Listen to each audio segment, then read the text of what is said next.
3, 2, 1.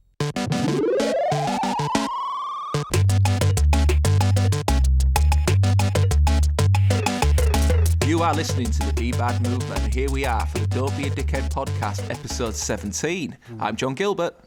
I'm Iain Thompson, sorry. I'm Alex King. I was too busy doing a sound effect. What was the sound effect? Like when you said episode 17, I went, boom. I didn't hear that. And like did a bit of a bass drop. Well, a really pathetic one, but a bass drop all the same. Well, hopefully that'll come out in the edit. Yeah, maybe not.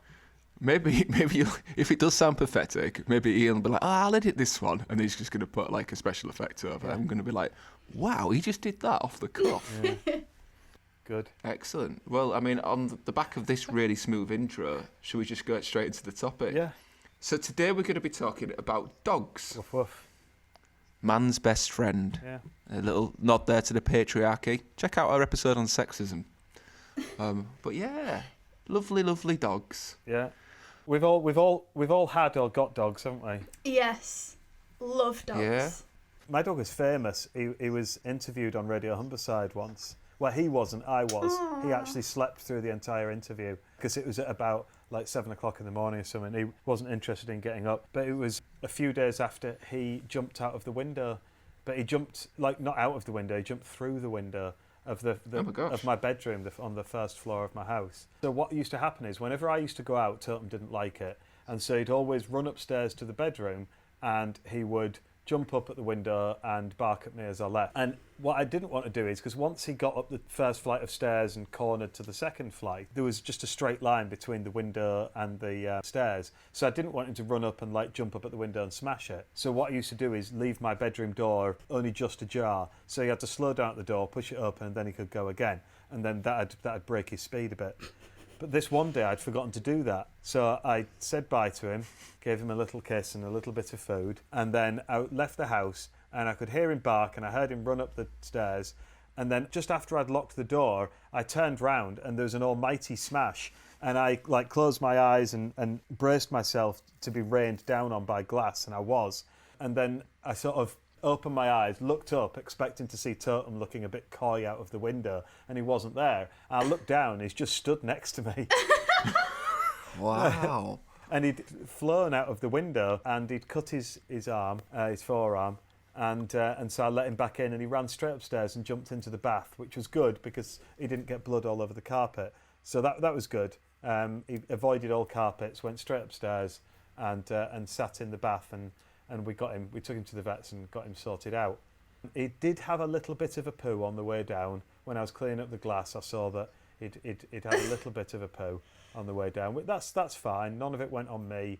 And, I mean, it would have been scary for him. Anyway, a child opposite saw Totem. And a few days later, Totem got a knock on the door. And I went to the door. And there was a dad there with his little, like, 5-6-year-old boy. And the dad said, "Is this where the flying dog lives?" And I said, "Oh, yes, it is." And he said, "My son really wanted to meet him." So I said, "All right, okay, well, I'll go and get him then." So Totem had to walk out. Totem had a massive pink bandage. It was like cerise pink bandage on his forearm that he was very proud of at this point. And so I brought Totem out to meet the child, and the child was over the moon. One of my friends works on Radio Humberside, and I was telling him the story, and he said, "Well, that's wonderful. Let's get him on air." So then we were interviewed about it. Totem the flying dog. Do you know, I've got a story about a flying dog. My old dog Satch, he was just off his nut. It was crazy.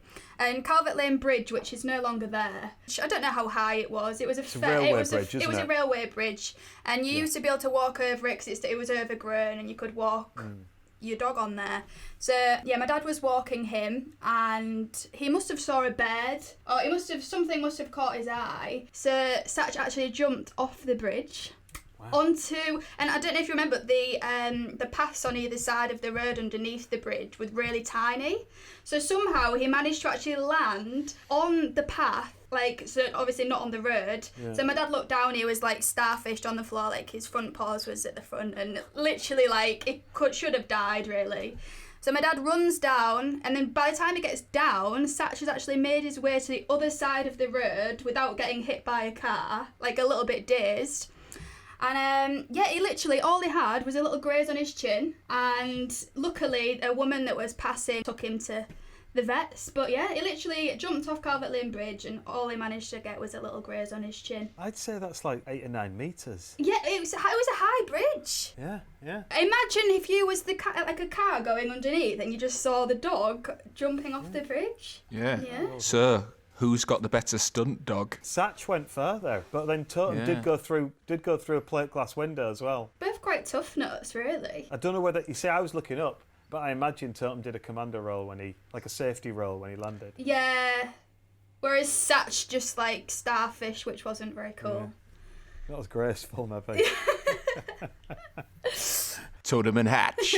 Totem and Hatch. I hope they're up there playing together. Yeah, kind of crazy adventures. So you two clearly are dog lovers, and this is one of the blind spots that I think that dog lovers have here, is that was reckless dickheadery by those dogs. Was. It gets retold as, oh, cute dogs, aren't they lovable? So he smashed through your window, Iain, right? I mean, we wouldn't be happy if a child did that. Totem wouldn't go near the window for ages. Oh. See, I just did it then. He was a very good boy. He was. Was he? Yes. He leapt through a window. I mean, I have got a lot of other stories about him being a dickhead, but he was a very good boy. He was a very mild-mannered young man. Oh. It sounds like he missed you. But I mean, I can understand now the level of entertainment that you give your neighbours through dogs jumping through windows and gentlemen callers being evicted in the middle of the night. Yeah. That's why they love you quite so much. Yeah. Earthquake commentator. Yeah. Full lot, really. So I had a dog, and she was called Lucy, and Lucy was lovely, obsessed with fetching a ball and so on. But Lucy did have a bit of a dickheadery in that she was lovely, but she did occasionally have a bit of a mean streak to her. If you laid on the ground, she just went mental and bit you in the head. And I don't know if something had happened to her when she was younger, because we were not the first family that she'd lived with, but she just switched just like that. And I do remember at another act of dickheadery from Lucy's part, my brother got locked out one night. She slept in an outbuilding that we had, and he couldn't get back in the house, so he went to sleep with Lucy. And maybe a bit of a callback to one of our recent episodes about sleep. So Mike attempted to borrow some of Lucy's blanket to keep him warm during that. She wasn't having that. She just bit him in the head. She's just like, that's mine. This is my domain at night. You're just going to be cold. Aww. Poorly dressed human. I can't remember whether I've told the story on this podcast before, or maybe on a drunk one or something. However, here's the story. Our friend George once, he'd been on a night out and they used to have a dog. It was a Labradoodle. It was quite a big dog. It was really, really nice. And he used to sleep in a large cage in the hallway. It's quite a large hallway. And the cage wasn't locked or anything. It was just open. He could come and go as he pleased, but it's just where he liked to sleep. And George, one night, he'd come home drunk, and his dad, who told me the story, he said he'd heard him come in at 3 in the morning or something. He'd briefly woken up and then just sort of thought, oh, George is back, that's good, and gone back to sleep. And then he woke again a little bit later and he thought, I haven't heard George come upstairs to bed. I might just go check, see if he's all right. And so his dad went to the top of the stairs and peered down into the hallway, and he said all he saw was George there in just his underwear, curled up outside Paddy's cage. And the only bit that Gary heard was George saying to Paddy, "Oh Paddy, I've made so many mistakes." And at which point Gary decided to go up to bed because he didn't want to hear about these mistakes. But yeah, he awoke to find his son having a therapy session with the dog at about 4 in the morning in his underpants. This might be the next stage of evolution for dogs. So dogs and humans have got a special relationship. So when they date back and say the first domestication of dogs, evidence they found in the Siberian mountains about 33,000 years ago, and in different continents, we've all had this relationship with dogs, which has gone at different states. But I think it's really interesting about how dogs' behaviour has really just evolved to suck up to humans and to trick us into liking them. I understand that the whole puppy dog eye thing and the muscles has changed to make a dog look sad, so that when they do something naughty, we don't want to punish them. They're manipulating And it us. works. Yeah. And is that fine? Yeah. Fine with me. I don't mind being manipulated by dogs. Yeah, I don't mind. Yeah, so, I mean, there's a few theories on this, but I think the most commonly held one is that... So we had humans and we had wolves. Now, when they teamed up, neither was top of the food chain at that point. We had saber-toothed tigers and other things. So But I don't know whether the wolves saw the potential in the humans, and it's just like, well, let's pick a side, let's pick that side. But the wolves realised that if they behaved like big scary wolves and they were around humans and they were aggressive, that the humans would kill them because they had weapons by this point, so they couldn't beat them. So wolves, it's believed, evolved, and dogs came from that, which were just friendly to humans. Right. So the humans initially would tolerate them by, well, this dog's okay because it's not a threat to me, kind of, it's there, and then became useful to them, so that if the humans were picking over the carcass from a hunt or something, the dogs would alert them to any oncoming danger. So let's say there was a saber-toothed tiger coming their way, because they had better sense of hearing and so they were useful to the humans. So the humans would then keep them around, and in effect, wolves domesticated humans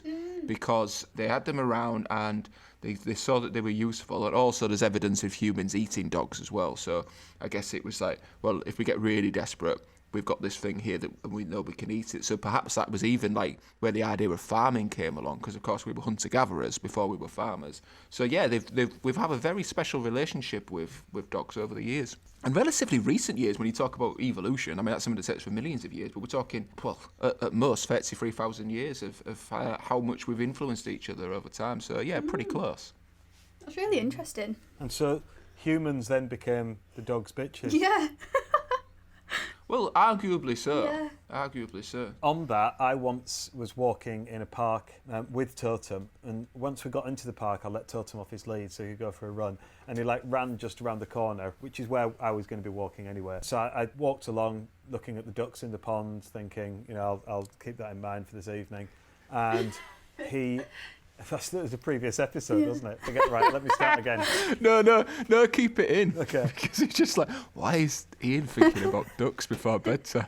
And then I heard Totem just start barking. Not loads, just like the occasional bark and whatnot. And I thought, what's he doing? So I sped up slightly. I rounded the corner and Totem was sat on the floor in front of this guy who was sat on a bench eating an ice cream. It was a nice summer's day. And before I could shout Totem or anything like that, the guy, clearly who'd suffered enough bullying at the hands of Totem, just oh, fine, and just gave him his ice cream. Totem had run round the corner and bullied the nearest man out of his ice cream. That was one of my stories about Totem being a dickhead. Just taking a complete advantage. I mean, albeit I found it hilarious, but I didn't let the man know that, or Totem. Totem got told that was naughty, and the man got an apology, and I offered to buy him another ice cream, which he didn't want. He just said, no, it's fine. Let Totem have his ice cream. That's cute. There we go. Oh, because dogs are weaponised as well. So they are. I mean, I'm not saying it's necessarily dickheadery on the dog's part, but yeah, like the police dog and so on. They basically drill the personality out of them. Yeah. Yeah, because that's the thing as well. Misconceptions about certain dog breeds, and I think you can kind of understand it because I think Lexi, she is crossed with a Staffy. And I think a lot of people have a misconception about that breed because of maybe some people do have them for the wrong reasons and because they are used for dog fighting and things like that. And it really makes me really sad because sometimes I'll notice, because she does have the Staffy look, that maybe people are quite wary of her. Even though I know she's the most lovely natured dog, I think it is very common to sort of have these misconceptions about certain dog breeds, which makes me sad. Are there misconceptions? I mean, aren't some dogs racist and things? What do you mean? Totem did used to bark at black people more than anyone else. Oh, Totem. Yeah, Totem was black himself. It's like that woman, the black woman who wanted to be the leader of the Ku Klux Klan. Yeah. Yeah, I mean, this is the dickheadery is what humans do to our close ally of the dog at times, isn't it? But I do think it goes the other way around. I'm coming back to this point about the dogs are manipulating us humans. Sally had a pair of dogs, Honey and Daisy. They were great. They were, I don't know what, the mongrel mixed breed something or other. And Honey was magnificent, right? My favourite dog, Daisy, was a dickhead, right? She used to bully Honey all of the time. Her worst or her most frequent behaviour was when we'd be playing ball, Honey and I, Daisy would she'd kind of come bounding up can I play, guys, kind of thing. We're yeah, of course you can. So you'd throw the ball for Daisy. She'd take the ball up to Honey so that Honey could smell the ball, and then she'd run off as far away as she can and hide the ball somewhere where we'd never find it again. I mean, I guess she's showing her dominance, but There are less dickheadery ways to do it, surely. Lexi does that. So you'll throw her the ball and she'll run after it and then not bring it back to you. She'll just stand with the ball. So I've got to then go to the ball. Yeah, she doesn't play fetch. She chases it, doesn't bring it back, which is dickheadery. It's exactly like Totem. As soon as it stopped moving, he was uninterested. And I often wondered whether it was just him playing fetch with me. Yeah. Because he'd run after it, leave it where it was, then I had to go and get it. I think there's something in that. It's not necessarily dickheadery in those situations. You think, is the dog doing something because it thinks you like doing it? Yeah. I don't think that's what Daisy was doing. She knew what she was doing. She knew when she was in trouble would do that other thing that dogs do where they just lift one of their paws up. Yeah. It's like, oh, not me. Well, me, I'm her. So what's your attitude to dogs licking people's faces? Absolutely fine. That's fine with me. Really? Yeah. I'd never let it go in the mouth, like Iain was saying earlier, off. Well, all right. Like, wait 1 minute. Let's just correct you here. Like Iain was saying earlier. I wasn't advocating a dog tongue in someone's mouth. I was saying that wasn't on. I was basically agreeing I with got the wrong you. end of the stick there. So just to clarify, you don't let dogs lick the inside of your mouth. I have never let a dog Okay. tongue me. Yeah. Thanks for clarifying. See, I don't like it. I had a really terrible experience of sleep paralysis once when I had fallen asleep on the sofa and a dog came up and took advantage of me. And I just remember laid there, aware that this dog was licking me in the face and I couldn't move and I was just like, when I think the dog thought the noise meant I was enjoying it. So Was it a real dog? Or do you mean like you were dreaming it? Yeah, it did actually happen. Yeah, I think it was Honey or Daisy. I can't remember which. Probably Honey being affectionate. If it was Daisy, she'd have done something. She'd have taken my wallet or something. she'd have taken advantage of me in a different way. I don't think I'd just go and lay on the floor and just say like, right, come on, lick my face. No. But if you're like there, you're talking to your dog, and a little stroke, then and your dog just like licks your face. Yeah, that's no problem. it's lovely. One of the other acts of dickheadery associated to dogs that humans do is when they decide they can no longer look after the dog or they no longer want it. So our dog Lucy had been given up by a family who said, we couldn't look after a dog anymore. However, I have to be careful who's listening to this because it's a relative. But after giving Lucy up, they then went and got another dog, which I thought was not on, really. Yeah. So we took the dog on. So this is when I lived with my parents in the family home. But then my parents emigrated, and the original plan was to take the dog with them. But then they've discovered they couldn't do that because they just couldn't do it from a travel perspective. So they were like, we'll give the dog up. And I remember it really upset me because I didn't want to have a dog. But I was just like, we're not just giving the dog away.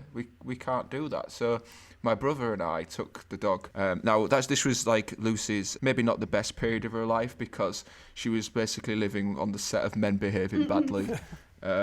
And we really were every single night. This was our first time we'd lived without our parents, and it was just like we were partying every night. And she cheated her a bit with like molting her hair all over the place. And one of the games that we would play where friends came round involved a football where we would kick a football around the living room, which might not sound very practical, but what we'd done with the football is we covered it with sticky tape and put the sticky bit on the outside so that anything that the football touched would catch the dog hairs, which we thought was quite ingenious. Yeah. Anyway, I'm happy to say that we were able to rehome Lucy on a farm.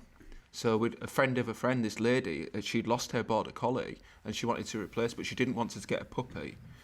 So it was perfect, really. And Lucy ended up living at all this space, and this old lady who would be best friends with her and take her for walks around her fields all of the time, and it was quite a happy ending. Yeah. I don't think Lucy understood that, though. One of the most heartbreaking moments of my life is like rehoming your dog, and she put her in a cage, and Lucy was trying to bite through the bars. And it was like, as I was driving away, just watching it in my rearview mirror of this dog, just like, what are you doing? Why have you brought me here? But the good thing was that the lady that she went to live with, which is quite a wealthy lady, she went on 2 big round-the-world holidays a year. So when she went on those holidays, we took Lucy back, and so we had a part-time dog. Yeah. That's nice. So 2 times we'd have her for, say, 3 or 4 weeks. And I remember that we were talking about planning our holiday to make sure when the lady was going away, to make sure it didn't clash. So we contacted her, and we just said, just see when you're going away, we're going to have Lucy, want to make sure we don't clash. And she went, well, you don't need to. I was like, you're not going away this year? No, she's dead. And it's like, she did not nobody had thought to tell God, us. that's awful. And it was only when we rang up to try and organise our holiday plans that I'd found, okay, albeit by this point my part-time dog, that my dog had died. Wow. It's nice that she got rehomed to a farm, though. My friends did that with their dog and rehomed him to a farm. And it was a farm of someone that they knew. That's like a dog's dream, isn't it? And the dog had a whale of a that's lovely. time. Yeah, had a whale of a time on the farm. And these are real farms, not the dog's gone to the farm. No, these are real farms. Okay, well, I think what we've learned today is that dogs can be dickheads, humans can be dickheads, but we can modify our behaviour. And that's the whole point of the DBAD movement. How are we going to teach dogs to be less of a dickhead? I feel like we've just got to accept it, yeah. Just accept it. Isn't it? It's funnier when dogs are dickheads. See, all the funny stories you have of dogs are when they're acting like dickheads. It'd be a shame for them not to. Yeah. Wow. Don't be a dickhead unless you're a dog. Yeah. Okay. I can see this is not a battle worth having with you both. So we'll sign off for there with a special sign off just for our canine friends. So remember, unless you are a dog, don't be a dickhead. I didn't manage to fit in the story that I only remembered halfway through about when Totem stole a sandwich off a homeless guy. It's not a particularly good story. It was just that's it basically. Just tell us it now. Well, no, it was literally I was stood outside Sainsbury's talking to someone. Totem was on his lead. And I was talking to this person, then all I heard was, "Oi, what you doing?" And I turned around, the homeless person sat there. Totem had gone up to him and stolen the sandwich out of his hand. And it was all that this guy obviously had to eat, possibly for the whole day, maybe for the whole week. And Totem was just there making his way through the sandwich. Oh, that's not very Robin Hood of You him. bought him another one. I did have to go and buy him another. The Totem or the homeless man? No, the homeless man. No, yeah, I went and bought the homeless man another sandwich. Yeah, okay. And Totem for being a really good boy. Yeah. That was very good of you. I'm not sure the homeless guy would have found it funny if you'd have bought him a tin of dog food and said, well, no, it's only a fair trade. Tit for tat there.